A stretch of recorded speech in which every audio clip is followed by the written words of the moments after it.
Bonjour à tous, frères et sœurs. J'espère que vous allez bien, dans le nom tout-puissant de Yeshua HaMashiach, Ben à Elohim, Jésus-Christ, Fils de Dieu. Frères et sœurs, on se retrouve aujourd'hui pour un message d'exhortation. Cette fois, ce n'est pas Jonathan qui fait ce message, mais c'est moi. Je souhaitais vous faire part d'un passage que j'ai médité, qui est absolument terrible, et qui nous met face, à la réalité de ce qu'on voit aujourd'hui, avec toutes ces églises qui prêchent des autres évangiles, qui sont totalement anathèmes, si l'on s'en réfère à Galates chapitre 1. Frères et sœurs, on ne va pas perdre plus de temps que cela. On va aller directement dans le vif du sujet par la grâce de notre Dieu, le seul vrai Dieu. Si vous voulez bien, frères et sœurs, prenez vos Bibles. Nous allons aller, par la grâce du Seigneur Yeshua, dans 2 Corinthiens chapitre 2 pour commencer. On va prendre quelques versets qu'on va mettre en parallèle par la grâce du Seigneur. Et vous allez voir, frères et sœurs, qu'il est fondamental de s'accrocher à ce qui est écrit. Si on commence à se détourner à gauche ou à droite de ce qui est écrit, de ce que les apôtres nous ont retransmis par le Saint-Esprit, on va tomber dans une hérésie, on va tomber dans la chair, on va tomber dans l'apostasie. Et je pense que vous l'avez vu avec toutes les vidéos que nous faisons avec le frère depuis maintenant quelques jours, voire semaines. Le thème central est l'idolâtrie spirituelle. Il y a une idolâtrie qui est de plus en plus croissante dans les assemblées qui sont dans la désobéissance, qui conduisent des gens en enfer, et nous devons dénoncer cela au nom de la vérité. C'est pour ça que nous, notre devoir en tant que chrétiens nés de nouveau, c'est de tenir ferme rattaché à ce cep qui est Yeshua, la parole faite chair, au travers de la parole qui nous a été transmise. Nous ne devons pas nous éloigner des textes, frères et sœurs. Nous devons rester pieds et mains liés dedans. C'est une image qui peut paraître forte, voire dure, mais c'est la réalité. C'est la réalité de la vie chrétienne en Christ. Et bien évidemment, du vrai Seigneur Jésus-Christ. Et j'insiste sur le mot Seigneur, un mot que beaucoup de personnes essayent d'effacer. Le frère Jonathan en a déjà parlé, mais on va y revenir. Le Seigneur et Sauveur Jésus-Christ. Beaucoup de personnes essayent uniquement de garder l'aspect Sauveur, mais refusent de le reconnaître comme Seigneur. Pourtant, on va voir ce que dit notre frère bien-aimé Paul dans sa deuxième épître aux Corinthiens, pardonnez-moi. Donc, on va aller directement à la fin du chapitre 2, frères et sœurs, par la grâce de Dieu, 2 Corinthiens chapitre 2, à partir du verset 14. Voici ce que dit Paul. « Grâce soit rendue à Dieu qui nous fait toujours triompher en Christ et qui répand par nous en tout lieu l'odeur de sa connaissance. » Gardez bien en tête ce mot, il a toute son importance pour la fin de ce chapitre, frères et sœurs. Verset 15, nous lisons. Ne vous en faites pas, on reviendra, par la grâce de Dieu, sur chaque verset, avec évidemment commentaires bibliques appuyés par l'un de nos frères en Christ. Donc verset 15, nous lisons. « Nous sommes, en effet, pour Dieu, la bonne odeur de Christ, parmi ceux qui sont sauvés et parmi ceux qui périssent. » Donc là déjà, nous avons le point de vue de Dieu. C'est quelque chose qu'on répète et qu'on ne cessera jamais de répéter. Nous ne sommes agréables au Père qu'à travers son Fils. Des personnes qui refusent la relation Père-Fils, des personnes qui refusent la soumission au Fils ne sont pas agréables au Père. Nous sommes agréables aux yeux du Père car nous revêtons la justice du Fils qui nous protège de la colère, matérialisée bien évidemment par le sang. Donc nous sommes, je relis, en effet. Donc nous, Paul s'inclut dedans, évidemment il parle des chrétiens nés de nouveau. Il ne parle pas des chrétiens apostats. On va en parler d'eux après, ne vous en faites pas.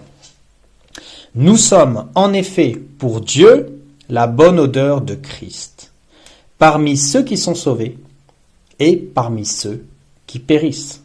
Donc, peu importe à qui on s'adresse, là, évidemment, le thème, vous l'avez compris, de ces versets, c'est la prédication de l'Évangile, un thème majeur, central de Paul, puisque bien évidemment, Paul a évangélisé les nations, il était apôtre des nations, et c'est un exemple, un modèle que nous devons suivre par rapport à ce qu'il a vécu, même si bien évidemment, le frère l'a dit, je le répète, beaucoup de personnes se prennent pour Paul, mais n'ont jamais vécu la vie qu'il a vécue, et je pense qu'on ne la vivra jamais.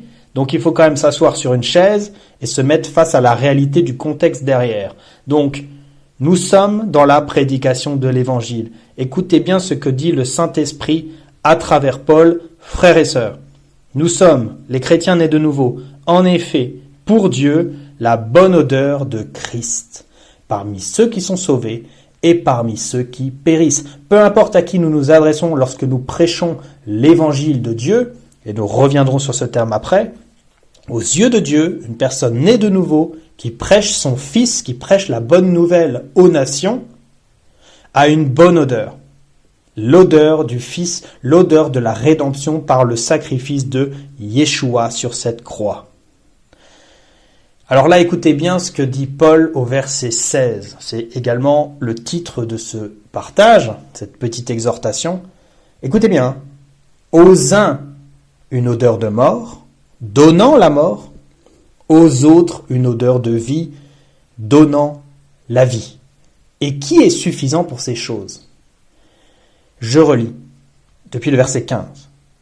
Nous sommes en effet pour Dieu la bonne odeur de Christ parmi ceux qui sont sauvés et parmi ceux qui périssent. Donc là, nous avons le point de vue du côté de Dieu. Maintenant, nous avons le point de vue du côté des hommes. Écoutez bien au verset 16. Aux uns, une odeur de mort donnant la mort. Nous parlons de personnes, et c'est la majorité, c'est la triste réalité, des personnes à qui l'évangile est prêché, qui le rejettent, qui n'en veulent pas, qui insultent, qui frappent, qui persécutent, qui crachent au visage. Les personnes qui sont dans la rébellion, les personnes qui aiment le péché, qui aiment la mort et qui veulent aller en enfer. Consciemment ou non. C'est ces personnes-là. Pour ces personnes-là, la prédication du véritable évangile, gardez bien ce mot en tête, véritable, est une odeur de mort. La parole de Dieu est une pierre d'achoppement pour ceux qui périssent, frères et sœurs. La prédication de la croix est une pierre d'achoppement pour ceux qui périssent.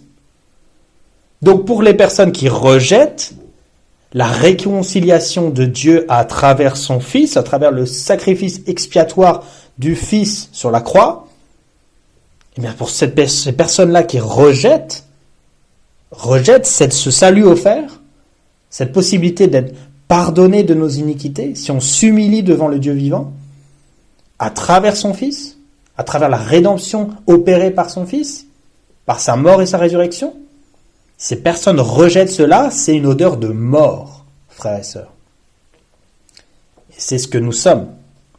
C'est ce qu'est un chrétien qui prêche l'évangile, tel qu'il est. Car écoutez ce que va dire après Paul. Je ne vais pas gâcher la surprise, évidemment vous avez le texte sous les yeux, je pense. Mais je relis. Nous sommes, donc les chrétiens nés de nouveau, en effet, pour Dieu, la bonne odeur de Christ, parmi ceux qui sont sauvés et parmi ceux qui périssent.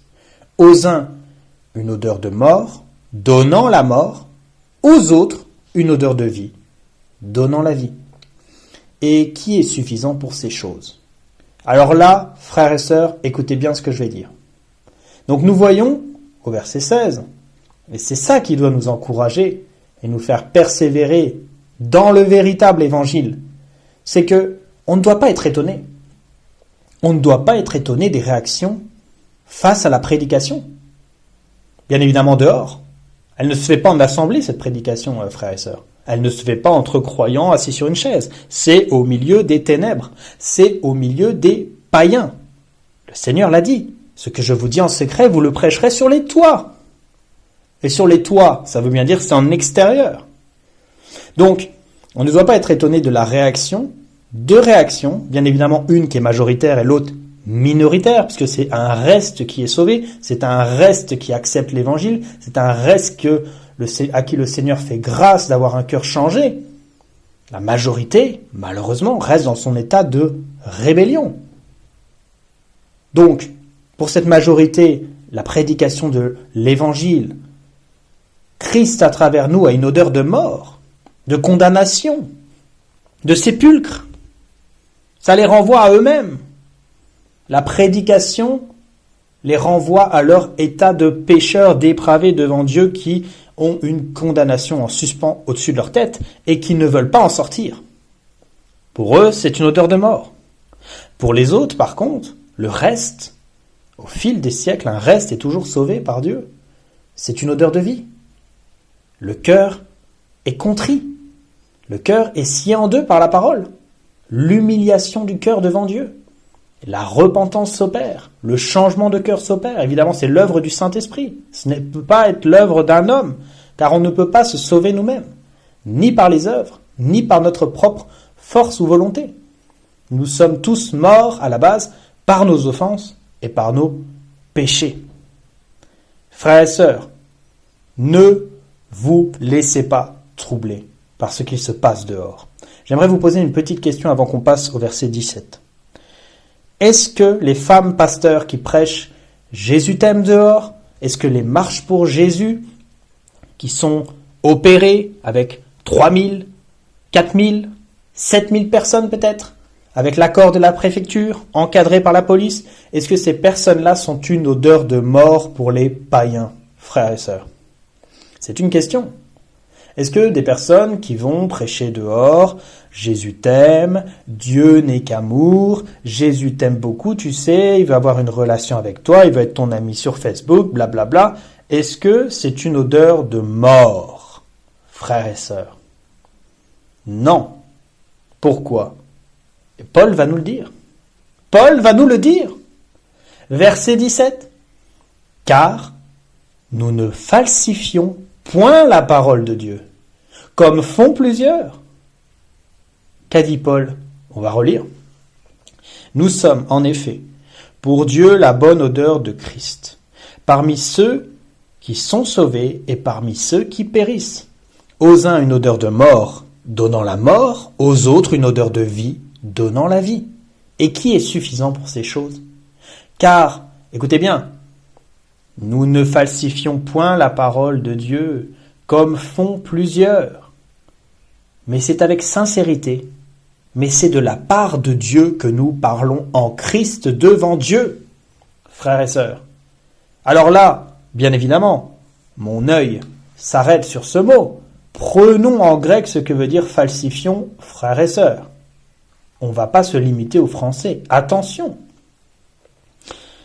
Le mot grec de falsifions, c'est kapeléo, qui veut dire...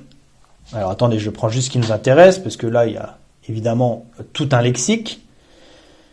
Faire un gain sordide en fournissant n'importe quoi, faire une chose pour un gain ridicule.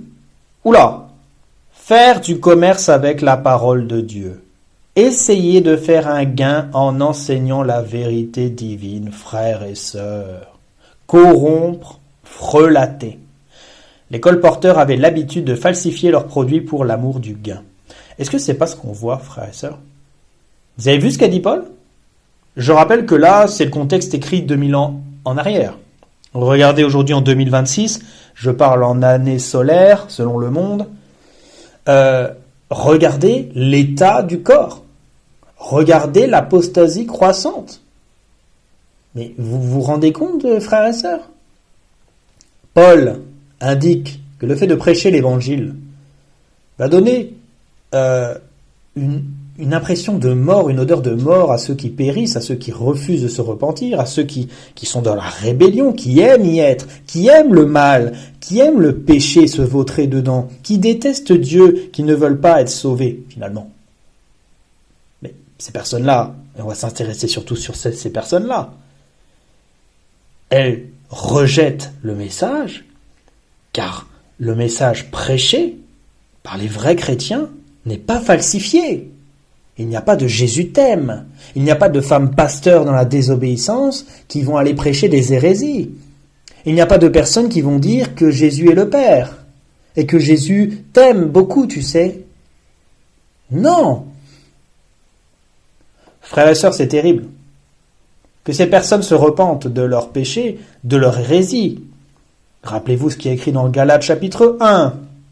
Quiconque, ne serait-ce qu'un ange, ou même eux-mêmes, même les apôtres, ils prêcheraient un autre évangile, il est anathème, c'est-à-dire maudit. Ces personnes-là prêchent un autre évangile.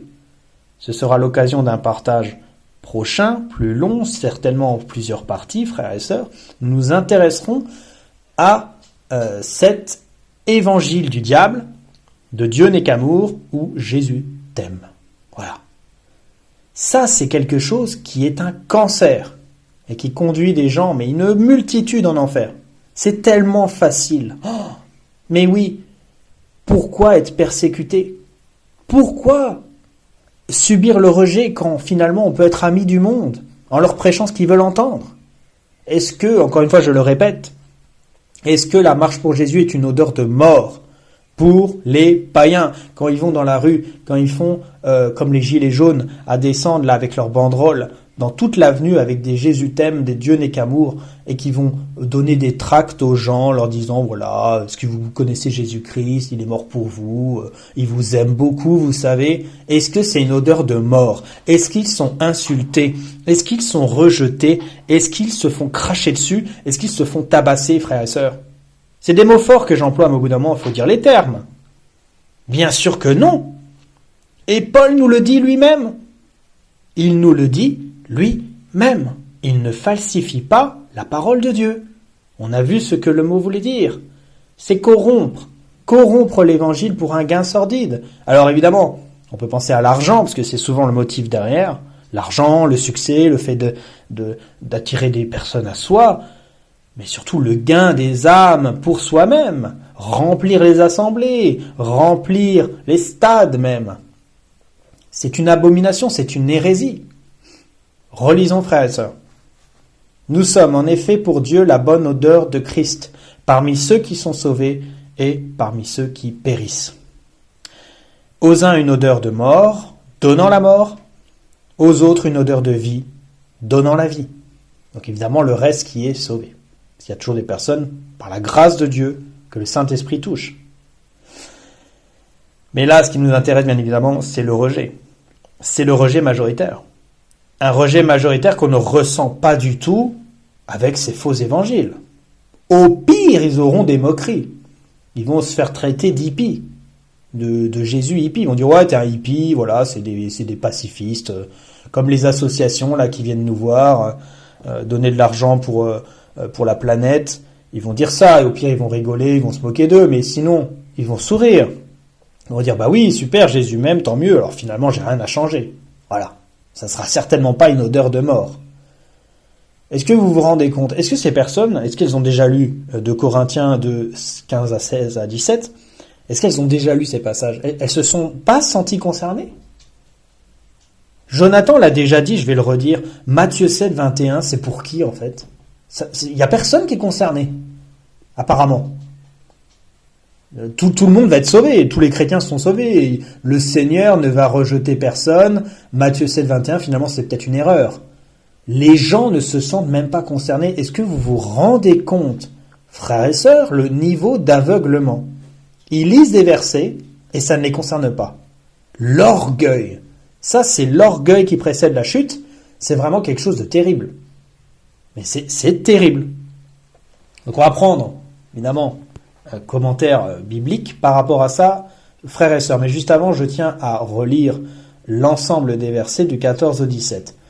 Encore une fois, frères et sœurs, ce message vient comme une exhortation, mais surtout comme un avertissement à tout chrétien qui puisse écouter ce message. Que vous soyez dans la communion, que vous ne soyez pas dans la communion avec le Seigneur. Repentez-vous, dans tous les cas. Restez fidèles. Et surtout, ne soyez pas étonnés du rejet. Ne soyez pas étonnés d'être rejetés comme notre Seigneur et Sauveur a été rejeté, comme les apôtres ont été rejetés. Et même si on remonte vraiment en arrière, comme les prophètes de l'Ancien Testament ont été rejetés. C'est normal. Et pourtant, Satan, en infiltrant l'Église, essaye de nous faire croire que non, c'est pas normal. C'est pas normal d'être rejeté, on doit être aimé de tout le monde.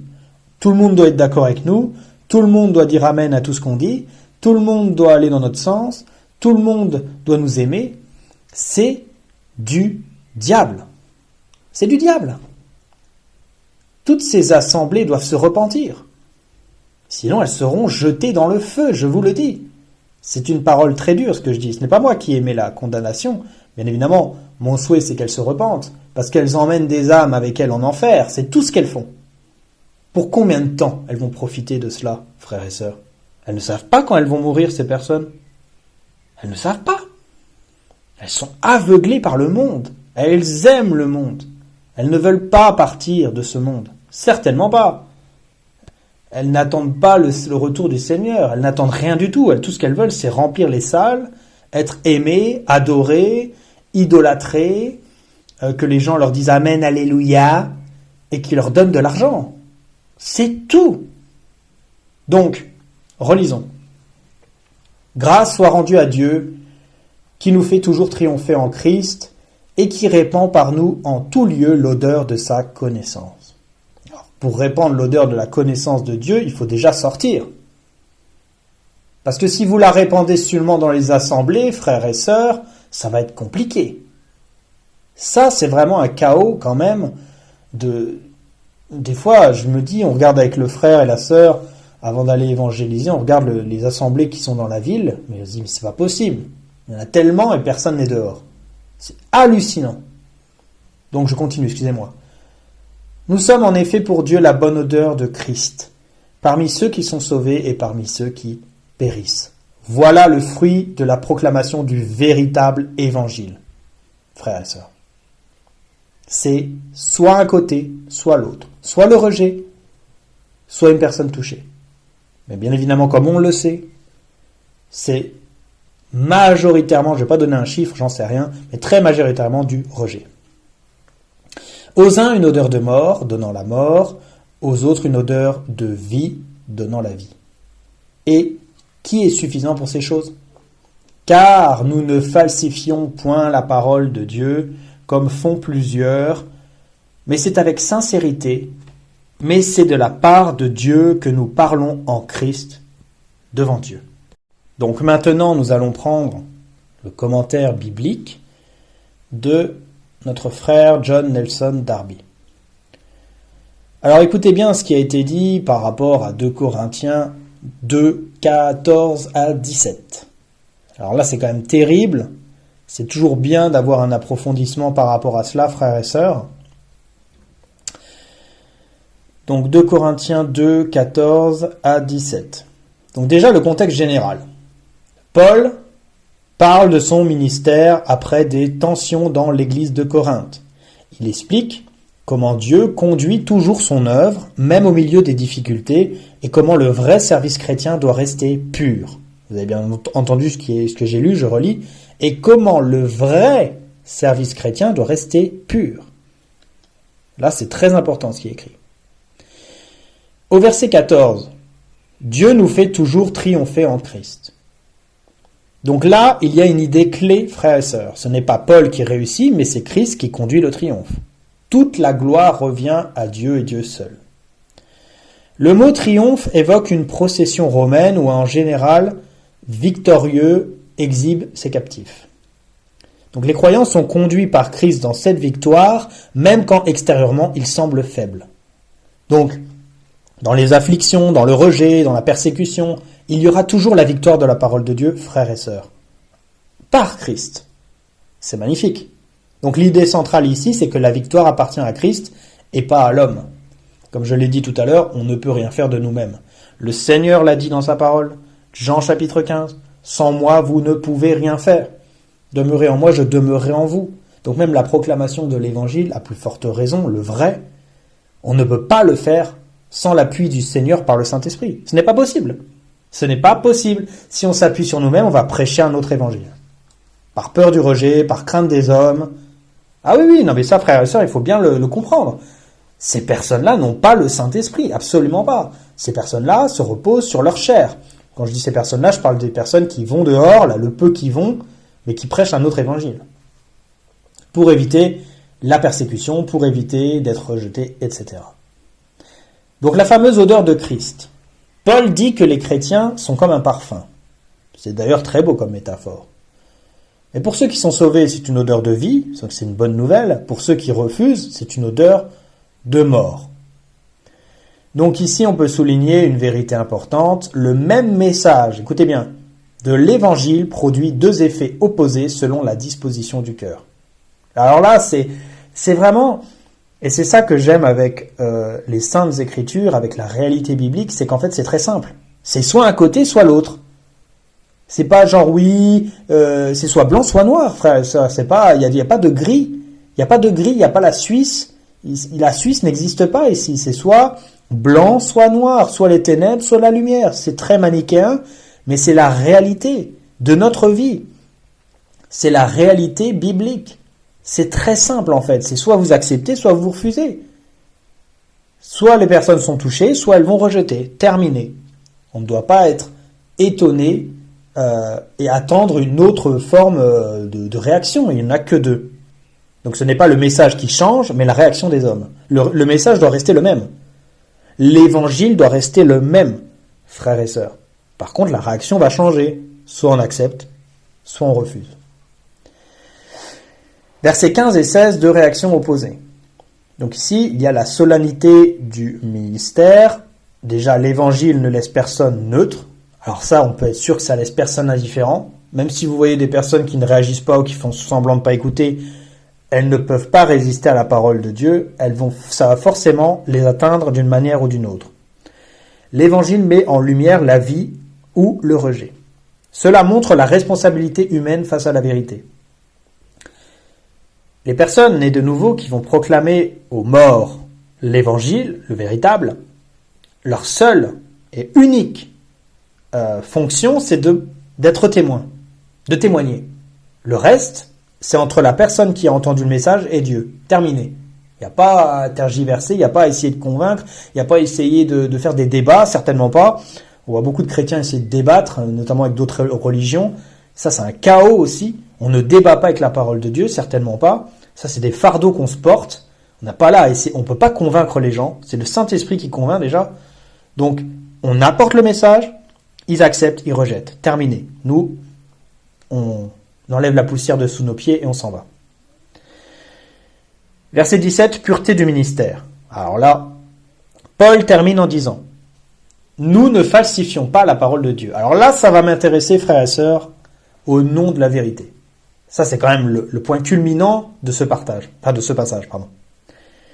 Donc là, il faut bien comprendre. Certains, écoutez bien, certains prêchent pour intérêt personnel, d'autres mélangent vérité et idées humaines. Combien de personnes prêchent pour intérêt personnel, frères et sœurs? Ils peuvent dire ce qu'ils veulent. Ils peuvent dire oui, c'est pour le Seigneur, c'est pour les âmes. Mais non, c'est pour toi, mon ami. Si c'était vraiment pour le Seigneur et pour les âmes, tu prêcherais la vérité telle qu'elle est écrite. Tu prêcherais pas quelque chose de falsifié pour éviter le rejet, pour amener les gens non pas au Seigneur mais à toi. L'hypocrisie, frères et sœurs. Beaucoup de personnes vont trembler devant le trône, je vous le dis. Ils vont trembler devant le tribunal. Mais ils ne se rendent pas compte de ce qu'ils font. Autant rester dans le monde, c'est pour faire ça. Ça ne sert à rien. Tu peux demander à tes abonnés, mon ami, de te donner de l'argent pour aller prêcher dans un autre pays, ou même dans les dom-toms françaises, Guyane, Guadeloupe, etc. Tu peux aller où tu veux. Tu peux demander des sous, mettre un PayPal. Allez, frères et sœurs, donnez-moi de l'argent pour qu'on aille proclamer l'évangile. Mais si tu vas proclamer que Jésus est le Père, ça se passe comment, mon ami? Ça sert à quoi? Ça sert à quoi? Il falsifie pas l'évangile, là, peut-être? Aucun homme de Dieu n'a jamais dit, et je parle homme de Dieu, les vrais hommes de Dieu, n'a jamais dit Jésus est le Père, déjà, mon ami. Déjà, pour commencer. On proclame le Fils de Dieu, car le salut est en Christ seul. Et Christ, c'est qui? Yeshua, Hamashiach, Ben Ha Elohim. Il est le Fils de Dieu. Terminé. Donc, le critère majeur à retenir, frères et sœurs, je continue le commentaire biblique, c'est la fidélité absolue à la parole, sans mélange ni compromis. Alors là, je pourrais arrêter l'exhortation ici. Là, je pense que, là, Seigneur, Gloire à toi Seigneur, voilà, merci de m'avoir fait lire cette phrase. C'est terrible. Fidélité absolue à la parole. Avec un P majuscule, s'il vous plaît. On parle de la parole de Dieu, là. Sans mélange ni compromis. C'est pourtant simple. Vous êtes mes amis si vous faites ce que je vous dis. Allez, faites des nations des disciples, baptisez-les au nom du Père, du Fils et du Saint-Esprit, et enseignez-leur tout ce que je vous ai enseigné. C'est quand même pas compliqué. On demande juste d'obéir. C'est quand même le chaos, ça. Donc, pour résumer, dans ces versets, on retrouve 3 idées principales, frères et sœurs. Christ est le centre et le vainqueur. Ça, c'est clair et c'est net. L'évangile produit des effets opposés selon les cœurs. Soit on accepte, soit on refuse. Mais là, c'est pas notre problème après. Le ministère doit rester pur, sans mélange humain. Et voilà. Terminé. Frères et sœurs, pour conclure ce petit message d'exhortation, nous allons continuer dans le 2e épître aux Corinthiens. 2 chapitres plus loin, on va aller au chapitre 4, par la grâce de notre Dieu, les 6 premiers versets.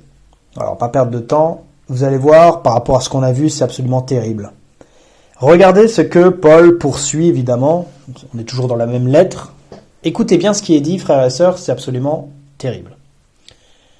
C'est pourquoi, ayant ce ministère, selon la miséricorde qui nous a été faite, parce que je rappelle que c'est une grâce de Dieu, on ne mérite même pas de le faire, frères et sœurs, ça c'est moi qui l'ajoute. Tout ce qu'on fait en Christ est un don de Dieu. C'est une grâce. On ne le mérite même pas. Le fait de prêcher ce que je prêche là, je ne le mérite même pas. Vous vous rendez compte? Et selon, pour certaines personnes, apparemment, ils méritent tout. Hein, tout leur est dû. Ils sont sauvés eux-mêmes, apparemment. Ça, c'est le chaos, ça aussi. Bon, excusez-moi, j'ai interrompu. Je recommence. C'est pourquoi, ayant ce ministère, selon la miséricorde qui nous a été faite, nous ne perdons pas courage. Nous rejetons les choses honteuses qui se font en secret. Nous n'avons point une conduite astucieuse et nous n'altérons point la parole de Dieu, frères et sœurs. Vous avez vu ce qu'a dit Paul? On a un autre mot. Dans le chapitre 2, c'était falsifié. Là, c'est altéré. Ne vous en faites pas, on va le prendre en grec. Là, il y a beaucoup de mots à prendre en grec. Je pense par la grâce de Dieu. On va relire. C'est pourquoi, ayant ce ministère, selon la miséricorde qui nous a été faite, nous ne perdons pas courage. Nous rejetons les choses honteuses qui se font en secret, nous n'avons point une conduite astucieuse, et nous n'altérons point la parole de Dieu. Jésus t'aime. Jésus t'aime. C'est écrit où? Où est-ce que c'est écrit qu'on prêchait ça? Dans l'Ancien et le Nouveau Testament, frères et sœurs. Où est-ce que c'est écrit qu'apparemment la femme a le droit d'enseigner? C'est écrit où? Justement, c'est l'inverse qui est écrit. Où c'est écrit qu'on a le droit d'avoir un père spirituel et qu'on doit avoir un père spirituel. Ils ne font que ça, d'altérer la parole de Dieu. Est-ce que le Saint-Esprit est chez ces gens, frères et sœurs? Est-ce qu'il est chez ces personnes? Non, il n'y a que le veau d'or. Il n'y a que le veau d'or. Bon, je relis. Nous rejetons les choses honteuses qui se font en secret. Nous n'avons point une conduite astucieuse et nous n'altérons point la parole de Dieu. Je vais prendre altérer en grec par la grâce de Dieu. Dolou. Corrompre, altérer, prendre au piège. Et voilà. Alors, prendre au piège. En prenant au piège la parole de Dieu, frères et sœurs, ils prennent au piège les gens qui sont vers eux. Ils les gardent captifs. Physiquement, déjà dans leurs assemblées, ça c'est quand même incroyable, c'est-à-dire que ça reflète même le cœur. Ils rentrent dans leurs assemblées, et vas-y Régis, ferme la porte. Ferme la porte, Régis. Ils sont tous là, Régis, ferme la porte. Voilà. Mais laisse-les aller dehors. Laisse-les proclamer la bonne nouvelle dehors. Pourquoi tu les gardes près de toi comme ça? Hein? À te balader avec ton micro, à dire des hérésies, à parler de ton papa. Hein? Ou à prêcher des fausses doctrines. C'est quel chaos, ça? Donc, je relis. Nous n'altérons point la parole de Dieu. Donc, altérer, dolou, en grec, corrompre, altérer, prendre au piège. C'est quand même un mot très fort. Un véritable enfant du Seigneur ne fait pas cela. Rappelez-vous tout ce qu'on a vu depuis tout à l'heure. Continuons. Mais, en publiant la vérité, nous nous recommandons à toute conscience d'homme devant Dieu. Vous avez vu? Mais, en publiant la vérité, nous nous recommandons à toute conscience d'homme, devant Dieu. Quel est l'état de conscience de ces personnes qui non seulement altèrent la parole de Dieu, mais publient pas la vérité, mais le mensonge? Ça doit être dur quand même. Je pense que la lecture de la Bible doit être impossible. Moi, je sais même pas comment ils font, en fait. Là, c'est hallucinant, quoi. C'est hallucinant de voir cela. De ne pas se sentir accusé par une telle parole. C'est un niveau d'aveuglement extrême, en fait. Continuons. Alors là, c'est là le point culminant. Écoutez. Si notre évangile est encore voilé, il est voilé pour ceux qui périssent. Alors ça, frères et sœurs, il faut bien noter ce verset. Il faut bien s'arrêter dessus. Si notre évangile, donc le vrai, est encore voilé, il est voilé pour ceux qui périssent. Frères et sœurs, on ne s'adresse pas là qu'aux païens. On ne parle pas que des gens dehors, totalement étrangers à Dieu, comme moi je l'étais avant d'ailleurs. Je croyais pas en Dieu du tout, je croyais juste en la science, voilà, tout est arrivé par hasard, bref. Le summum de l'incrédulité. Et là on ne parle pas nécessairement de ces personnes-là. Alors oui, ils sont concernés. Toute personne qui rejette l'évangile, dont on l'a vu dans 2 Corinthiens 2, verset 16, aux uns une odeur de mort, donnant la mort, aux autres une odeur de vie, donnant la vie. Oui, toutes ces personnes sont concernées, que ce soit des païens, mais également des chrétiens. Les chrétiens qui sont dans un autre évangile, qui sont dans l'aveuglement, mais je suis persuadé qu'il y en a, on en croise dans nos sorties. Ils haussent les yeux au ciel. Il y a même une femme qui nous a dit, il ne faut pas se glorifier. Voilà, elle a dit ça à Jonathan qui prêchait dans le tram, il ne faut pas se glorifier, comme si on se glorifiait de prêcher, de se faire insulter dehors. Alors on se glorifie dans le Seigneur, on ne se glorifie pas nous-mêmes, on s'humilie, on porte l'opprobre que ces personnes ne sont même pas capables de porter. Mais c'est le summum quand j'ai entendu ça. Il faut vraiment, heureusement que la main de Dieu est sur nous, frères et sœurs, sinon on pourrait devenir fou. Je ne parle pas en termes de violence, attention, mais on pourrait vriller. Est-ce que vous vous rendez compte l'hypocrisie de l'homme? Ils passent leur journée à être dans le péché, dans la désobéissance.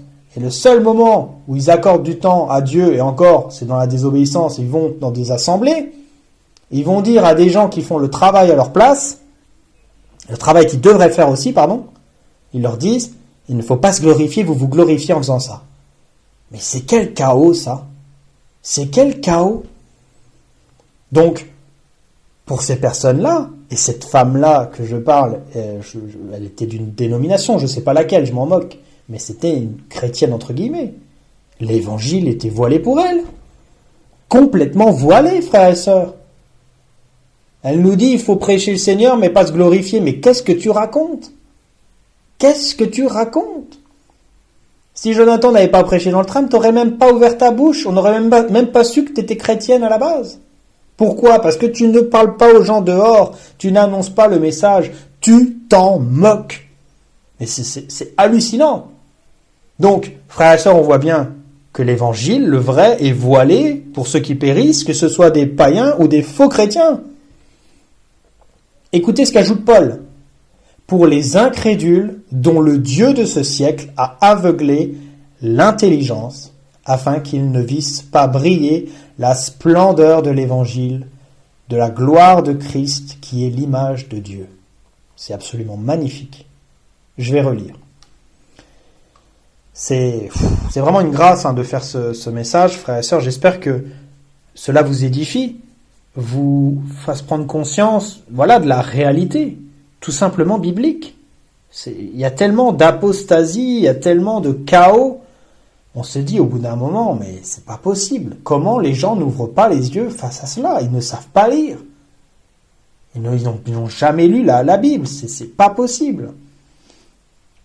Je relis et je n'interromps pas. Paul, pardonnez-moi. C'est pourquoi, ayant ce ministère, selon la miséricorde qui nous a été faite, nous ne perdons pas courage. Nous rejetons les choses honteuses qui se font en secret.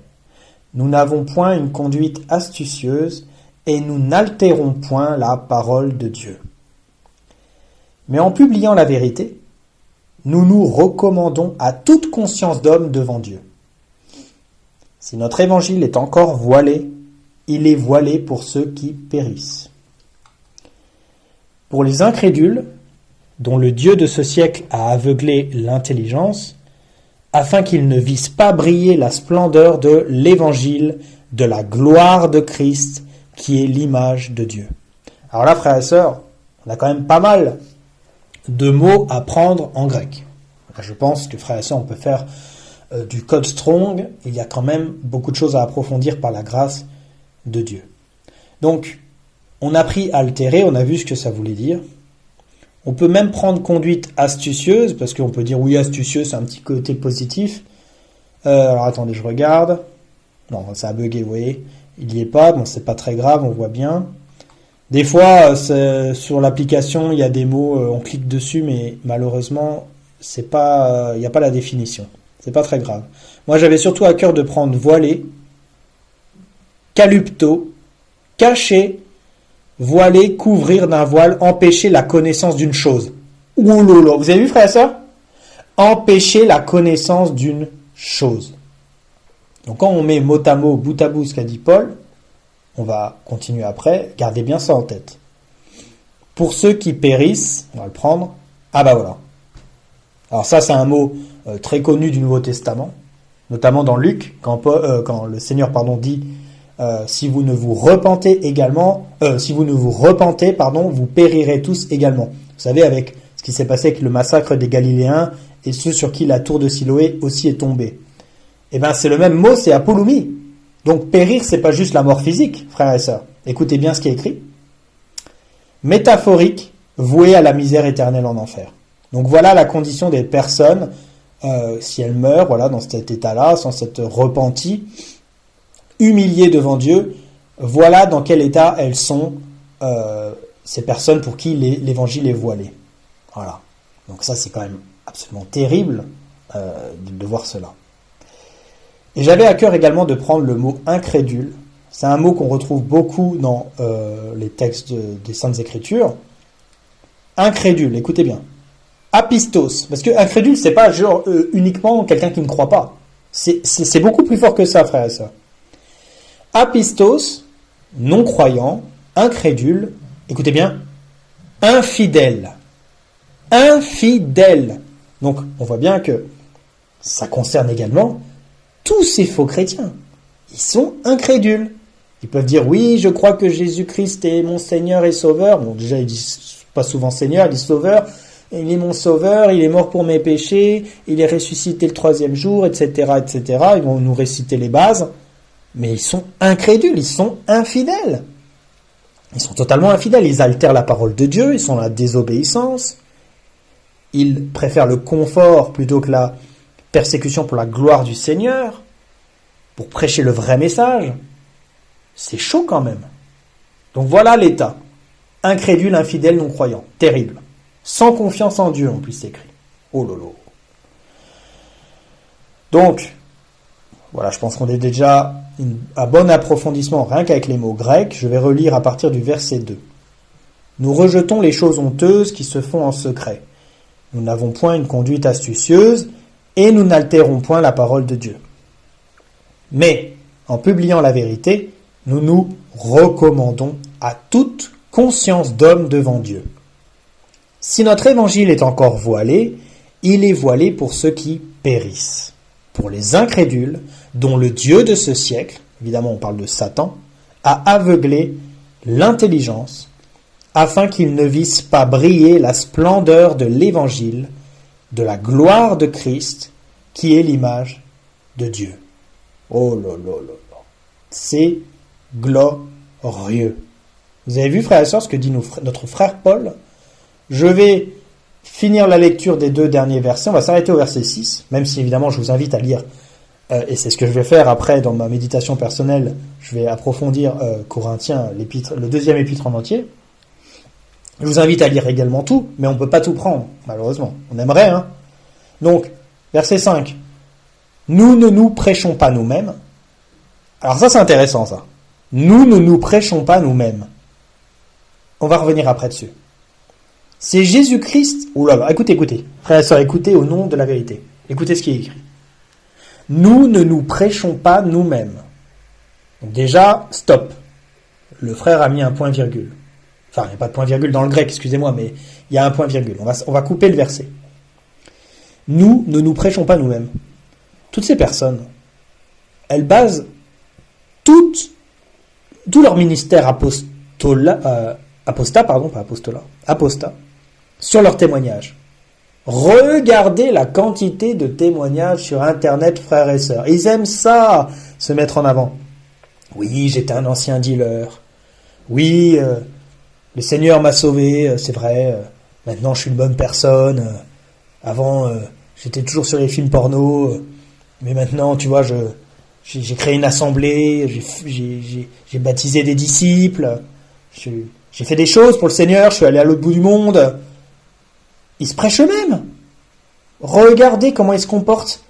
Ils sont même pas capables de faire une affiche d'un événement sans mettre leur tronche dessus. Excusez-moi du terme, pardonne-moi Seigneur. Ils mettent leur tête partout. Ils se mettent en avant partout.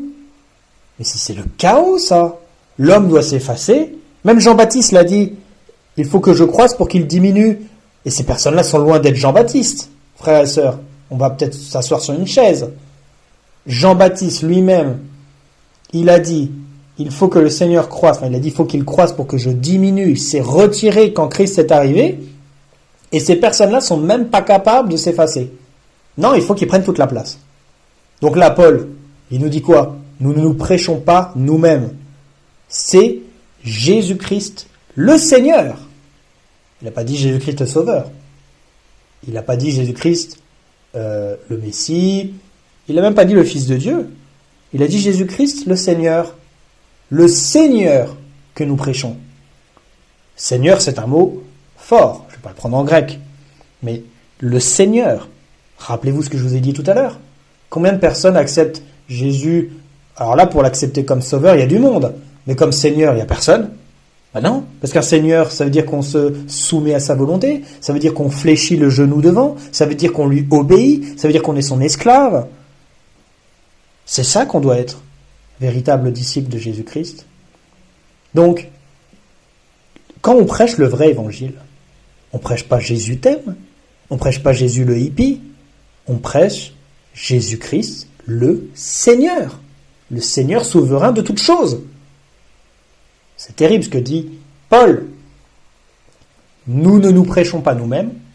C'est Jésus-Christ, le Seigneur, que nous prêchons. Et nous nous disons vos serviteurs à cause de Jésus. Alors attendez, je suis en second, je vais quand même prendre le mot serviteur. Voilà, c'est doulos, non, c'est esclave. On va prendre le vrai mot quand même. C'est un chaos des traductions françaises, à part Darby. C'est Jésus-Christ le Seigneur que nous prêchons. Et nous nous disons vos esclaves à cause de Jésus. Vous avez vu ce qu'a dit Paul? C'est quand même terrible. Ils prêchent. Ils ne se prêchent pas eux-mêmes. Donc, je vais juste faire un lien avec mon ancien partage. Permettez-moi de le faire, frères et sœurs. Rappelez-vous ce qui a été dit sur les pères spirituels. Paul ne se prêche pas lui-même. Paul ne se considère même pas comme un apôtre légitime. Paul se considère comme un esclave de Jésus-Christ. Et pourtant, Paul a formé une multitude d'églises par la puissance du Saint-Esprit. L'apôtre des nations. Alors vous croyez vraiment qu'il va s'instituer père spirituel? Mais ouvrons les yeux au bout d'un moment. Ouvrons les yeux. Donc c'est Jésus-Christ, le Seigneur, Yeshua Mashiach Adonai, que nous prêchons. Le Seigneur. Voilà. C'est ça que les gens, rien que dire ça, le Seigneur Jésus-Christ, vous prêchez ça dehors, avec le vrai évangile, oulala, ça a titillé. Là, ils vont pas aimer ça. L'homme rebelle ne va pas aimer ça, il veut pas se soumettre. C'est terrible. On va conclure, verset 6. Car Dieu, qui a dit « La lumière brillera au sein des ténèbres », a fait briller la lumière dans nos cœurs pour faire resplendir la connaissance de la gloire de Dieu sur la face de Christ. Amen. C'est moi qui ai rajouté Amen. Je me le permets, c'est magnifique. Ce verset est magnifique. Je vais le relire par la grâce de Dieu.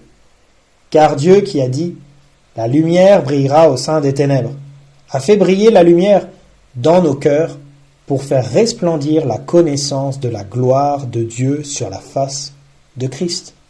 Jésus-Christ. Ça, c'est moi qui rajoute. Jésus-Christ, le Fils de Dieu. C'est magnifique, frères et sœurs. Allez, je relis du verset 1 au 6 sans aucune interruption et après on passe au commentaire biblique pour conclure ce petit partage d'exhortation. C'est pourquoi, ayant ce ministère selon la miséricorde qui nous a été faite, nous ne perdons pas courage. Nous rejetons les choses honteuses qui se font en secret, nous n'avons point une conduite astucieuse et nous n'altérons point la parole de Dieu. Mais, en publiant la vérité, nous nous recommandons à toute conscience d'homme devant Dieu. Si notre évangile est encore voilé, il est voilé pour ceux qui périssent, pour les incrédules, dont le Dieu de ce siècle a aveuglé l'intelligence, afin qu'ils ne visent pas briller la splendeur de l'évangile de la gloire de Christ, qui est l'image de Dieu. Nous ne prêchons pas nous-mêmes. C'est Jésus-Christ, le Seigneur, que nous prêchons. Et nous nous disons vos serviteurs ou esclaves à cause de Jésus. Car Dieu, qui a dit « La lumière brillera au sein des ténèbres », a fait briller la lumière dans nos cœurs pour faire resplendir la connaissance de la gloire de Dieu sur la face de Christ. Magnifique, frères et sœurs. Comment ne pas trembler, je vais dire trembler, j'allais inventer un mot, excusez-moi. Comment ne pas trembler devant cette parole? Comment ne pas être dans l'émerveillement? C'est glorieux. Donc frères et sœurs, pour conclure, on va prendre le commentaire biblique, cette fois du frère John MacArthur, par rapport à 2 Corinthiens 4, versets 1 à 6 que nous venons de lire. Je ne vais pas m'éterniser là-dessus, on va juste développer quelques notions, parce que je ne pensais pas que ça serait aussi long. Voilà, normalement ça devait être un peu moins long, c'est pas grave, hein, encore une fois on se laisse conduire. Le principal c'est que ça ne dure pas 4 heures non plus. Donc, on ne va pas perdre de temps, on va conclure avec ce que le frère MacArthur a dit par rapport à ce passage. Donc déjà, nous avons, par rapport à l'étude détaillée, nous avons le verset 1, nous ne perdons pas courage. Paul relie directement, donc du verbe relier, ce courage au chapitre précédent. Le ministère de la Nouvelle Alliance est glorieux. Donc le courage des apôtres ne vient pas de leur tempérament, il vient de la miséricorde de Dieu. Voilà, c'est ce qu'on a développé. Le ministère authentique est soutenu par la grâce, pas par la capacité humaine. Ça, faut bien le retenir. Conclusion, la fatigue, l'opposition et la souffrance ne détruisent pas un vrai serviteur de Dieu. Vous avez vu, frères et sœurs, ce qui est écrit? La fatigue, l'opposition et la souffrance, et croyez-moi, Paul et les apôtres, ils ont dû souffrir, mais comme pas possible. Donc la fatigue, l'opposition et la souffrance ne détruisent pas un vrai serviteur de Dieu. Verset 2, renoncement aux méthodes honteuses. Ah, alors là écoutez. Paul décrit sa manière de servir. Le rejet des méthodes manipulatrices. Le refus de la tromperie ou de la falsification du message. La transparence devant Dieu et devant les consciences humaines. Donc, Paul attaque indirectement, du coup, les faux enseignants. Toute altération de la parole est une corruption grave, frères et sœurs. Mettez en parallèle encore une fois avec Galates chapitre 1, et vous verrez les conséquences du fait de prêcher un autre évangile. Ce n'est pas rien. Tout ce que ces personnes font ne sert à rien, si c'est pour aller en enfer en fait. Ça sert à quoi d'avoir la gloire des hommes, quelques années sur terre, de travailler comme ça dans un faux Christ, pour finalement aller en enfer? C'est quand même le chaos. Donc l'idée clé, frères et sœurs, le vrai évangile n'a pas besoin de manipulation. Verset 3. Si notre évangile est voilé. Alors là c'est intéressant aussi. Paul répond à une objection. Si l'évangile est clair, pourquoi est-il rejeté? Bah oui, on pourrait se dire, mais attends, c'est fou quand même. Je prêche tel que c'est écrit, pourquoi on me rejette? Les gens devraient être contents. Ils devraient dire, merci, Seigneur, merci de nous permettre d'entendre ce message.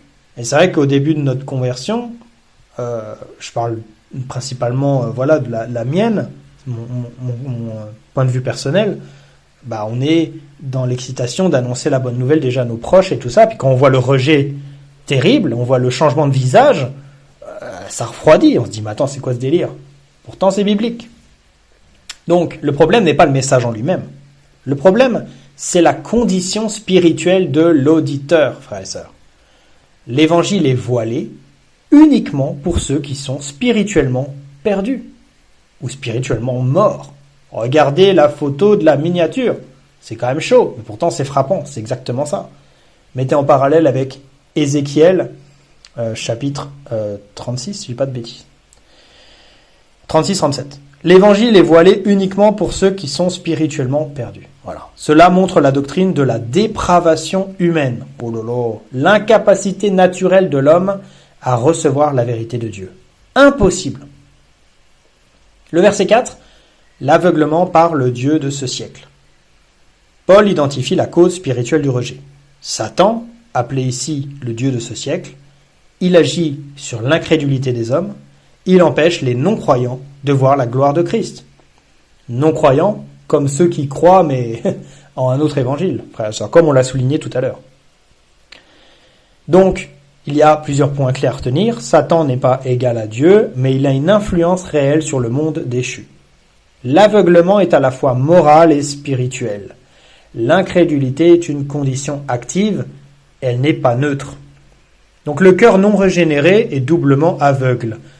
Une part par le péché et d'autre part par l'influence satanique. C'est chaud quand même. Verset 5, nous ne nous prêchons pas nous-mêmes. Paul clarifie le contenu du ministère apostolique. Ils ne cherchent pas leur propre gloire. Waouh, vous avez vu ce qu'a dit le frère? Ils ne cherchent pas leur propre gloire. Le message est centré sur Jésus-Christ, Seigneur. Les apôtres sont de simples serviteurs. Ou comme j'aime le dire, on est les instruments de la volonté de Dieu. Donc, toute prédication centrée sur l'homme est une déviation. Oh là là là là. C'est terrible. Toute prédication centrée sur l'homme est une déviation. Le véritable ministère exalte exclusivement Christ. Les serviteurs sont des esclaves au service des croyants. Et voilà. Donc le test du vrai ministère, Christ est-il au centre? Et ne vous laissez pas leurrer parce qu'il prononce le nom du Seigneur toutes les 2 minutes. Frères et sœurs, il faut quand même avoir du discernement, analyser les choses et vous verrez que le Seigneur n'est pas du tout au centre. Le Seigneur, et qu'il me pardonne cette parole, est un outil pour ces gens-là. Un outil. Voilà. C'est hallucinant. Verset 6, Dieu fait briller la lumière dans les cœurs. Paul revient à l'image de la création. Donc Genèse, Dieu a créé la lumière physique, il crée aussi la lumière spirituelle dans le cœur humain. Donc la foi n'est pas produite par l'homme, c'est une œuvre souveraine de Dieu, ce qu'on appelle la régénération. Dieu illumine le cœur pour voir la gloire de Christ, son Fils bien-aimé. Donc en résumé, la création physique, c'est la lumière du monde, la conversion, c'est la lumière dans l'âme. Christ, c'est la révélation ultime de la gloire divine. Synthèse globale, frères et sœurs, donc dans ces 6 versets, Paul enseigne que le vrai ministère persévère par la grâce de Dieu, il rejette toute manipulation et reste fidèle à la vérité, l'incrédulité vient de l'aveuglement spirituel réel, Satan influence activement les non-croyants, ou les faux croyants, le message chrétien est centré uniquement sur Christ, la conversion est une œuvre souveraine de Dieu du début à la fin, frères et sœurs, amen. Donc voilà, frères et sœurs, pour conclure sur ces belles paroles de notre frère MacArthur, j'espère en tout cas que ce petit partage d'exhortation vous a édifié, vous a encouragé, voilà. Prenez garde aux loups ravisseurs, restez fidèles en toutes choses à la parole de Dieu, et dans tous les cas, on se retrouve bientôt pour de nouveaux partages, frères et sœurs. Soyez tous bénis dans le nom tout-puissant de Yeshua HaMashiach, Jésus-Christ de Nazareth, notre Seigneur et Sauveur. Amen.